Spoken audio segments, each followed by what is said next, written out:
Praise lord everyone. Flying eagle ministry కుటుంబ సభ్యులకు ప్రభువైన యేసుక్రీస్తు వారి ప్రశస్త నామంలో శుభాభివందనాలు తెలియజేస్తున్నానండి. ప్రజెంట్ నేను టర్కీ అనే దేశంలో ఉన్నాను. ప్రకటన గ్రంథం 1వ అధ్యాయం 11వ వచనంలో మనకి 7 సంఘాలు ఉన్నాయి.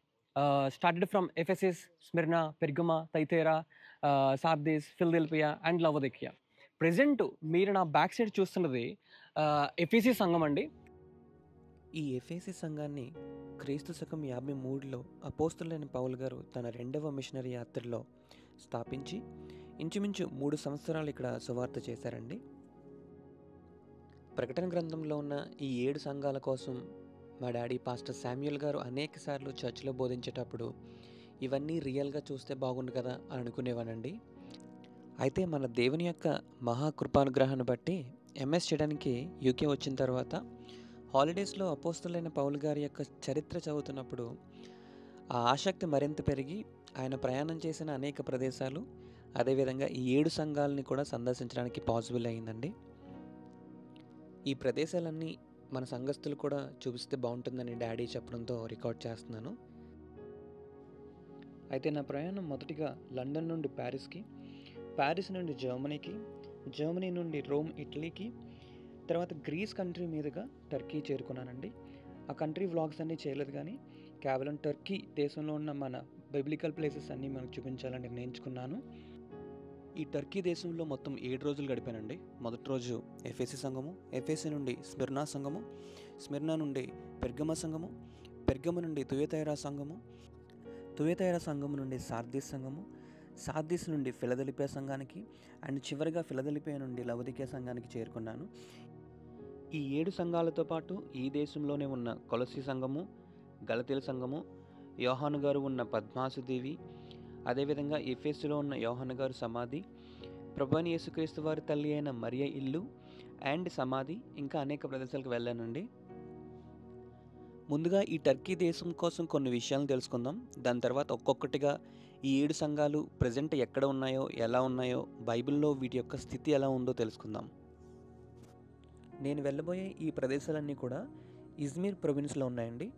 అందుచేత టర్కీలో ఉన్న ఇంటర్నేషనల్ ఇస్తాంబుల్ ఎయిర్పోర్ట్ నుండి ఇజ్మీర్ అనే ఎయిర్పోర్ట్కి మనం వేరే ఫ్లైట్ తీసుకొని వెళ్ళాలి.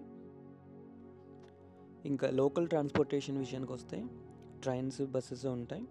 పబ్లిక్ ట్రావెల్ కార్డ్ తీసుకుంటే మనం టాపప్ చేసుకొని ట్రావెల్ చేయొచ్చు. కాకపోతే ఈ 7 చర్చెస్ అండ్ అదర్ ప్లేసెస్ కూడా కవర్ చేయాలనుకుంటే కనుక మనము పబ్లిక్ ట్రాన్స్పోర్టేషన్ ఎక్కువ టైం పడుతుందండి. చాలా టైం తీసుకుంది. ఒక్కొక్క చర్చ్కి వెళ్ళడానికి 3 hours 4 hours అట్లా టైం పడుతుంది. సో బెటర్ ఏంటంటే మనకి ఒకవేళ ఇంటర్నేషనల్ డ్రైవింగ్ లైసెన్స్ ఉంటే కనుక సెల్ఫ్ డ్రైవింగ్ కార్స్ తీసుకోవచ్చండి. కొంచెం మనకి ఫ్లెక్సిబిలిటీ ఉంటుంది. కాకపోతే రూల్స్ కొంచెం తెలుసుకోవాలి ముందుగానే. ఇంకా టర్కీ విషయానికి వస్తే వీళ్ళు మాట్లాడే భాష టర్కిష్, వాడే కరెన్సీ లిరా. అదేవిధంగా టర్కిష్ టీని వీళ్ళు ఎక్కువగా ఇష్టపడుతుంటారండి. టర్కిష్ డిలైట్ చాలా చాలా ప్రఖ్యాతిగాంచిన ఫుడ్. టేస్ట్ కూడా చాలా చాలా బాగుంటుంది. ఈ టర్కీ దేశం యొక్క గొప్పతనం ఏంటంటే క్రొత్త నిబంధనలో ఉన్న అనేక ప్రదేశాలు ఇంచుమించు 60% టర్కీలోనే ఉన్నాయండి. ఆసియా మైనర్ లేదా అంటాలియాగా మనం బైబిల్లో చూడవచ్చు. అపోస్తల కార్యాలు 11వ అధ్యాయం 26వ వచనంలో చూసినట్లయితే మొట్టమొదటిసారిగా క్రిస్టియన్స్ లేదా క్రైస్తవులు అన్న పదము యాంటియోక్ అనే ప్రదేశం నుండి పిలువబడిందండి. ఆ యాంటియోక్ అనే ప్రదేశం టర్కీలోనే ఉంది. ప్రపంచపు 7 వింతల్లో ఒక్కటిగా ఉండిన అర్తెమీదేవి ఆలయం ఎఫెసులోనే ఉందండి. మనం దాన్ని అపోస్తల కార్యాలు 19లో చూడవచ్చు. పౌలు గారు ఈ పట్టణానికి రాకముందు ఎఫెసుతో పాటు ప్రపంచంలో ఉన్న అనేక జనాంగము ప్రిన్సెస్ డయానా లేదా అర్తెమీదేవిని చాలా ఎక్కువగా పూజించేవారండి. అందుకే ఈ గుడి లేదా ఎఫెసు పట్టణము అప్పటికే టూరిస్ట్ ప్లేస్గా ప్రసిద్ధిగాంచింది. ప్రజెంట్ నేను ఎఫెసీ పట్టణంలో కుసాడాసి అనే ప్లేస్లో ఒక హోటల్లో ఉన్నానండి. ఇక్కడ నుంచి డైరెక్ట్గా మీరు చూస్తున్న కొండలు దాటితే పద్మాసు దేవి ఉంటుందండి.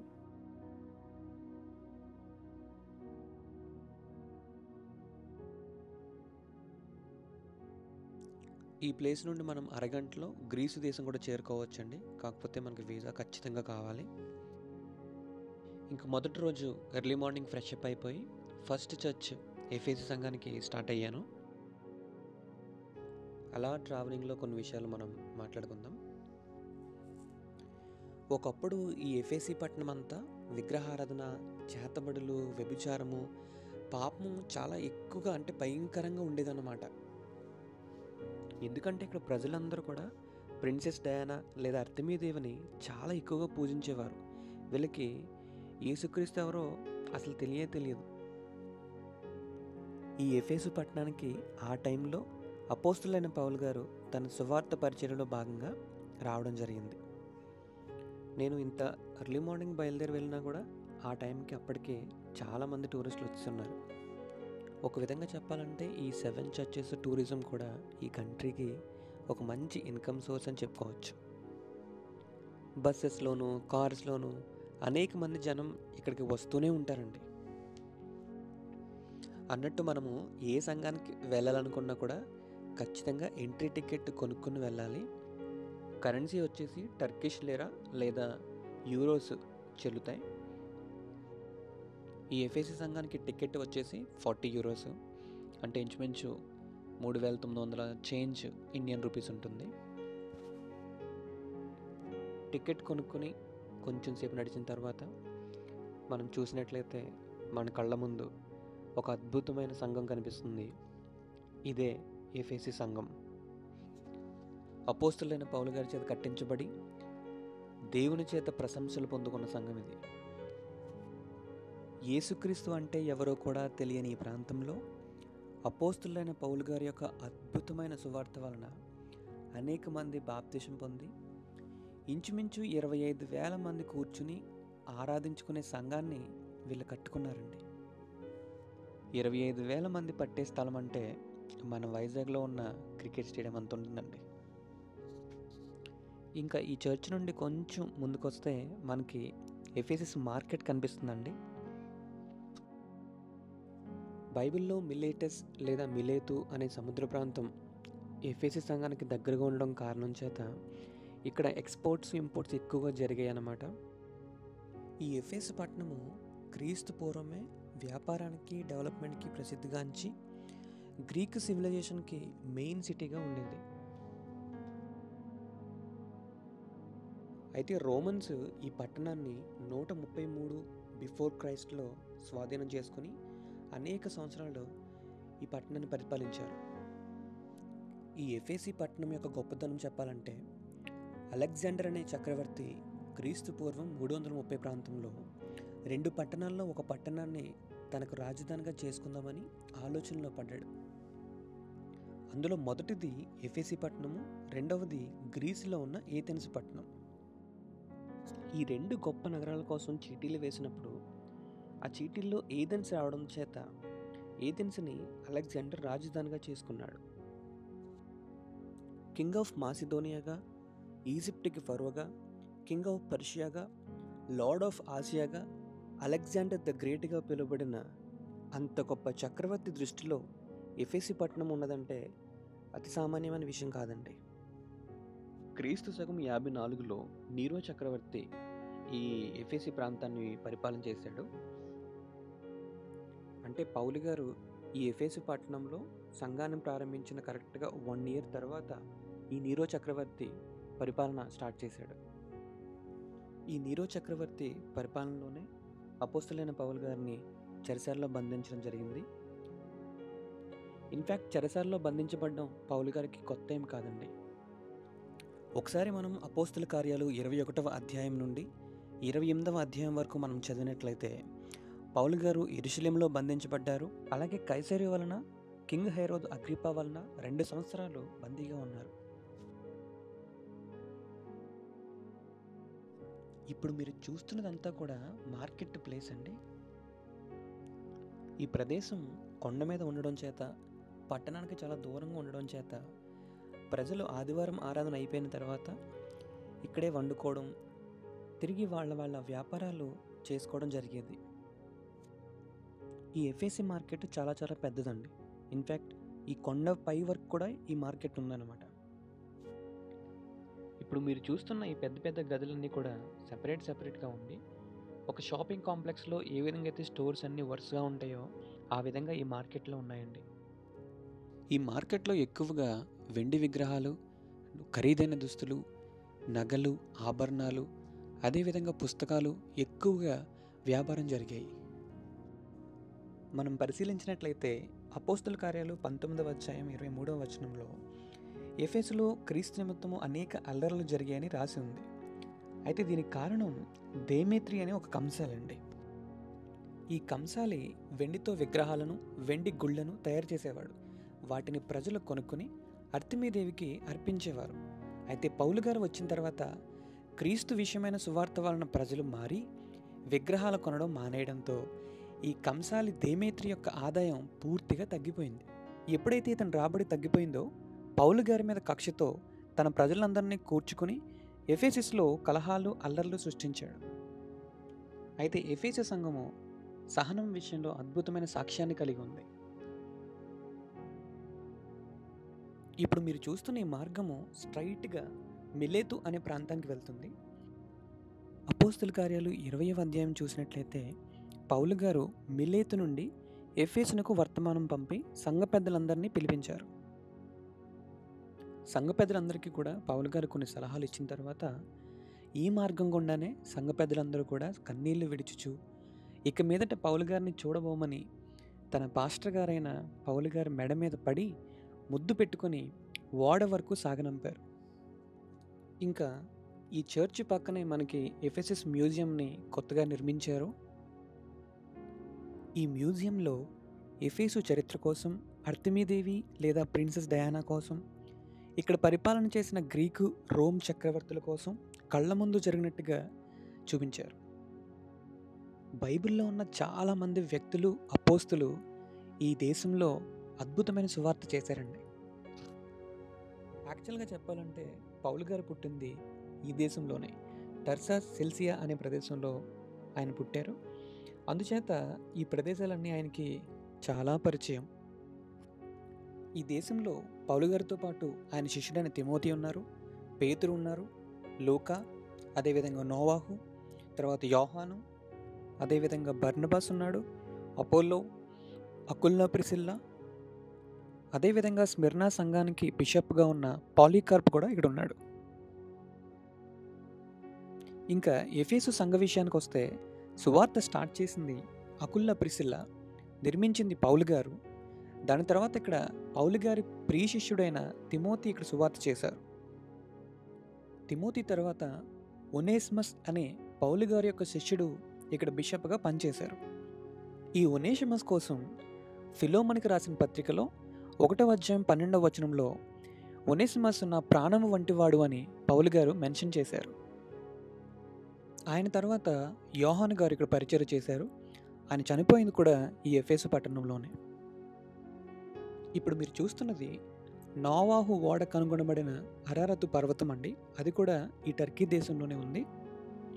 ఈ ఎఫెసు సంఘంలో పౌలు గారు అనేక స్వస్థతలు, అద్భుత కార్యాలు చేశారు. అనేక వ్యతిరేకతను, శ్రమలు కూడా పౌలు గారు ఈ పట్టణంలో అనుభవించారు. నిజంగా పౌలు గారు చేసిన సువార్త ఒక అద్భుతమనే చెప్పాలి. సంఘాన్ని క్రమపరచడంలో కానీ, బోధకులని సిద్ధపరచడంలో కానీ ఒక ప్రత్యేకమైన శ్రద్ధ ఆయన కలిగి ఉన్నారు. పౌలు గారు పగలు మొత్తం ఈ పట్టణమంతా ప్రభువైన యేసుక్రీస్తు గూర్చి సువార్త చెప్తూ, రాత్రి అయ్యేసరికి ఈ ఊరు మధ్యలో టిరేనియస్ అనే టౌన్ హాల్లో అనేక మంది యవనస్తులకు ట్రైనింగ్ ఇచ్చేవారు. ట్రైనింగ్ అయిపోయిన తర్వాత తిరిగి రాత్రంతా డేరాలు కుట్టుకొని వాటిని అమ్మి వచ్చిన డబ్బులతో ఏథెన్స్ ఇంకా అనేక ప్రదేశాలు, అనేక సంఘాలకు సువార్త చేసేవారు. పౌలు గారి ద్వారా తర్ఫీదు పొందిన యవనస్తులు తిరిగి ఎవరి ఊరు వాళ్ళు వెళ్ళిపోయి అక్కడ సువార్త ప్రారంభించి సంఘాలను స్థాపించేవారు. ఆ విధంగానే పౌలు గారి దగ్గర తర్ఫీదు పొందిన ఎఫెఫ్రా అనే వ్యక్తి కొలసీ సంఘాన్ని, హీరాపోలిలో ఒక సంఘాన్ని అండ్ లవోదికియాలో ఒక సంఘాన్ని ఆయన స్థాపించారు. తర్వాత డొమిటియన్ అనే చక్రవర్తి క్రీస్తు శకం 81 నుండి 96 వరకు ఈ ప్రాంతాన్ని పరిపాలించాడు. ఆ కాలంలో డొమిటియన్ తనకు తానుగానే దేవుడిగా ప్రకటించుకొని ఆయనకు ఒక పెద్ద గుడి తాను కట్టించుకున్నాడు. తానే దేవుణ్ణని, ప్రజలందరూ కూడా తనకు పూజలు చేయాలని ఈ డొమిటియన్ ఎఫెసు పట్టణంలో కొత్త సిద్ధాంతాన్ని వ్రాయించాడు. ఈ సిద్ధాంతానికి ప్రజలందరూ భయపడిపోయి డొమిటియన్కి పూజలు చేయడం మొదలుపెట్టారు. అయితే భక్తుడు యోహాను మాత్రం ప్రభువైన యేసుక్రీస్తే నిజమైన దేవుడని దృఢంగా నిలబడడంతో ఈ డొమిటియన్ చక్రవర్తి యోహానుని పద్మాసు దీవిలో బందీగా పడేశాడు. అయితే మన అపోస్తులందరూ కూడా శిక్షను ఎప్పుడు కూడా స్వేచ్ఛగా భావించేవారండి. దేవునితో ప్రత్యేకమైన అనుబంధాన్ని ఏర్పరచుకోవడానికి, ఏకాంత సమయం దేవునితో గడపడానికి ఈ శిక్షను ఒక అవకాశంగా మన అపోస్తులు ఉపయోగించుకునేవారు.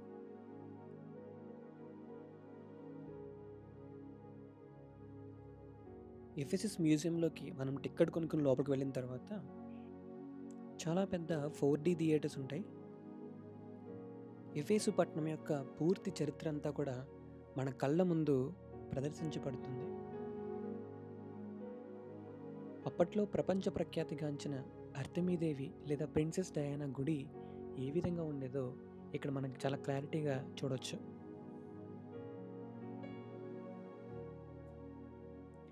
Faith once delivery to the saints అనే వర్తమానంలో ప్రవక్త ఈ ఆలయం కొరకు ప్రస్తావించారు. బహుశా ఈ ఆలయం సొలొమోను కట్టించిన దేవాలయం కంటే కూడా బాగుండవచ్చని ప్రవక్త మెన్షన్ చేశారు. మనం బైబిల్లో చూసినట్లయితే అనేక ప్రదేశాలు ఈ దేశంలో ఉన్నాయండి.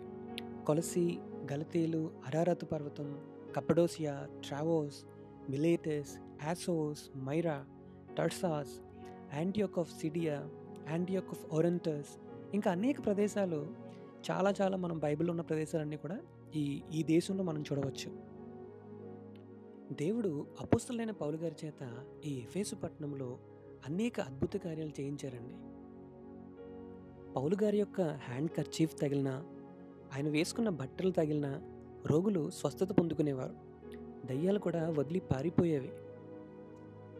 అయితే సువార్త అద్భుతంగా సాగుతున్న కాలంలో కొందరు ప్రక్క దేశాల నుండి మాంత్రికులు ఈ ప్రదేశం వచ్చి పౌలు గారి పేరున మేము దయ్యాలు వెలుగుడుతున్నామని ఎఫెసులో తిరుగుతున్నప్పుడు దయ్యం పట్టినవాడు వాళ్ళ ముందరికి వచ్చి, నేను యేసును గుర్తెరుగుదును, పౌలును కూడా ఎరుగుదును, ఇంతకు మీరెవరు అని అడిగినప్పుడు వాళ్ళు భయపడిపోయారు. అప్పుడు ఆ దయ్యం పట్టినవాడు వారి మీద పడి ఇద్దరిని లొంగ తీసుకుని గెలిచాడు.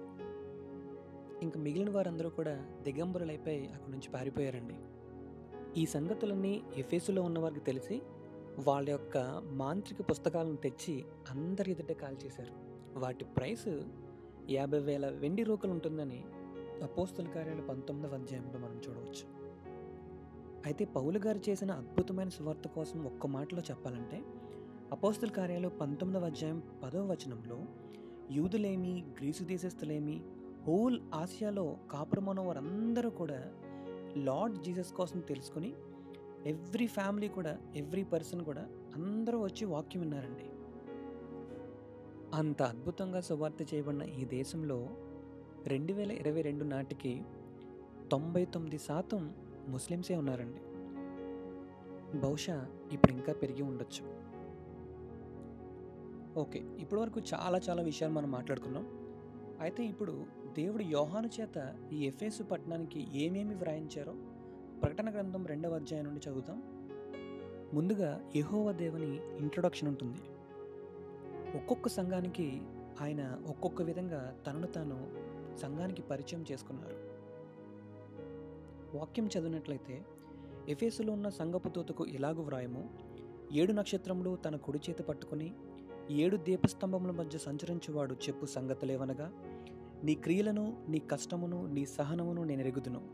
నీవు దుష్టులను సహింపలేవనియు, అపోస్తులు కాకయే తాము అపోస్తులమని చెప్పుకుని వారిని పరీక్షించి వారు అబద్ధికులని నీవు కనుగొంటివనియు, నీవు సహనమును కలిగి నా నిమిత్తము భారము భరించి అలయలేదనియు నేను ఎరుగుదును. అయినను మొదట నీకుండిన ప్రేమను నీవు వదిలితివని నేను నీ మీద తప్పు ఒకటి మోపవలసి ఉన్నది. నీవు ఏ స్థితిలో నుండి పడితివో అది జ్ఞాపకం చేసుకొని మారు మనసు పొంది ఆ మొదటి క్రియలను చేయము. అట్లు చేసి నీవు మారు మనసు పొందితేనే సరి, లేని ఎడల నేను నీ యొద్దకు వచ్చి నీ దీపస్తంభమును దాని చోట నుండి తీసివేతును. అయితే ఈ ఒకటి నీలో ఉన్నది, నికోలాయితుల క్రియలు నీవు ద్వేషించుచున్నావు, నేను కూడా వీటిని ద్వేషించుచున్నాను. చెవి గలవాడు ఆత్మ సంగములతో చెప్పుచున్న మాట వినుగాక. జయించువానికి దేవుని పరదేశులో ఉన్న జీవవృక్ష ఫలములను భుజింపనిత్తును. ఈ విధంగా దేవుడు యోహాను చేత ఎఫెసు సంఘానికి వ్రాయించారు. ముందుగా దేవుడు తను పరిచయం చేసుకున్న తర్వాత ఎఫెసు సంఘం యొక్క మంచి క్వాలిటీస్ని ప్రశంసించాడు. అంటే నీ క్రియలు, నీ కష్టము, నీ సహనము నేను చూశాను. నా నామము నిమిత్తము భారము కూడా కలిగి ఉన్నావు, సహనమును కలిగి ఉన్నావు. కాకపోతే ఎఫెసు సంఘము తన మొదటి ప్రేమను మర్చిపోయినట్టుగా దేవుడు ఒక నిందను సంఘం మీద మోపాడు. ఈ ఎఫెసు సంఘానికి పర్ఫెక్ట్ ఆర్థోడాక్సీ ఉంది. ఆర్థో అంటే సరైనదని, డాక్సీ అంటే సిద్ధాంతం అని అర్థం. అంటే ఎఫెసు సంఘానికి సరైన సిద్ధాంతం ఉంది. అందుచేతనే సంఘంలో ఎవరైనా తప్పుగా బోధించారంటే వెంటనే ఖండించేవారు. కాకపోతే ఎఫెసు సంఘానికి ఆర్థో ప్రాక్సే లేదండి, అంటే సరైన ఆచరణ లేదు. అందుకే మొదటి ప్రేమను మర్చిపోయిన సంఘంగా ఈ ఎఫెసు మిగిలిపోయింది. అయితే దేవుడు ద్వేషించిన నికోలైతుల బోధలను ఈ సంఘం కూడా ద్వేషించింది. ఈ నికోలైతుల కోసం కొంచెం తెలుసుకుందాం. ప్రవక్త ఈ నికోలైటన్స్ కోసం 110 సార్లు ఇంచుమించు ఆయన బోధించారు. ఈ నికోలైటన్స్ పదము గ్రీకు నుండి వచ్చిందండి. ఈ పదాన్ని సెపరేట్ చేస్తే నైకీ అండ్ లావోస్. నైకీ అంటే విజయం అని అర్థము. ప్రజెంట్ మార్కెట్లో ఉన్న పాపులర్ షూ బ్రాండ్ నైకీ కూడా ఒక గ్రీకు దేవత యొక్క పేరు. లావోస్ అంటే ప్రజలు. నికోలాయితులు అంటే ప్రజలను గెలిచేవారు లేదా ప్రజలపై అధికారం చూపేవారు అని అర్థం. అప్పట్లో వీళ్ళ బోధలు ఎలా ఉన్నాయంటే యేసుక్రీస్తు పేరు చెప్తూనే సంఘాన్ని తప్పుడు సిద్ధాంతంలో నడిపించేవారు. ఈ రోజుల్లో కూడా ఈ నికోలైతుల బోధలు ఇప్పటికీ ఉన్నాయండి. కానీ ఈ ఎఫెసు సంఘము ఇలాంటి బోధలు ఎన్ని వచ్చినా సరే చాలా దృఢంగా నిలబడింది. ఈ రోజున కూడా మన సంఘాలు అలా నిలబడాలి. వాక్యానికి విరుద్ధంగా ఏది కనిపించినా సరే దాన్ని ఖండించాల్సిన బాధ్యత మనకుంది. ఈ ఎఫెసు సంఘం కోసం ప్రవక్త 182 సార్లు తన వర్తమానంలో ప్రస్తావించారు. ఇంకా అనేక విషయాలు ఉన్నాయి. మనకి ఇంకా పూర్తిగా అర్థం కావాలంటే 7 సంఘకాలలో అనే వర్తమానము, అడాప్షన్ అనే వర్తమానము, ఇజ్రాయెల్ అండ్ ద చర్చ్ అనే వర్తమానాలు చదివితే మనకి చాలా క్షుణ్ణంగా చాలా విషయాలు తెలుస్తాయండి. లేదా మీ పాస్టర్ గారి దగ్గర కూర్చొని అడిగి అనేక విషయాలు తెలుసుకోండి. ఇక్కడ నేను మా డాడీకి స్పెషల్ థ్యాంక్స్ చెప్పాలి. ఎందుకంటే ఇవన్నీ గుర్తుపెట్టుకోవడానికి కారణం కుటుంబ ఆరాధనలో లేదా పర్సనల్గా కూర్చున్నప్పుడు ఈ విషయాలన్నీ కూడా మా డాడీ క్షుణ్ణంగా ఎక్స్ప్లెయిన్ చేసేవారు. అదేవిధంగా వీడియో రికార్డ్ చేస్తున్నప్పుడు కూడా ఏమైనా డౌట్స్ వచ్చినప్పుడు ఫోన్ చేసినప్పుడు ఈ విషయాలన్నీ కూడా మాట్లాడుకునేవాళ్ళం. ఇక ఎఫెసు యాత్ర ముగిసిందండి. ఇప్పుడు డైరెక్ట్గా స్మిర్నా సంఘానికి, తరువాత యోహాను గారు ఉన్న సమాధి ఉన్న ప్రాంతానికి, అండ్ దెన్ యేసుక్రీస్తు తల్లి అయిన మరియా హౌస్కి వెళ్తున్నాను. తర్వాత ఒక్కొక్కటిగా మిగిలిన సంఘాలన్నీ కూడా మీకు చూపిస్తాను. I must say I'm so blessed to visit all these significant spiritual places, and I hope ఈ వీడియో మీకు నచ్చిందని అనుకుంటున్నాను. See you soon and God bless you all.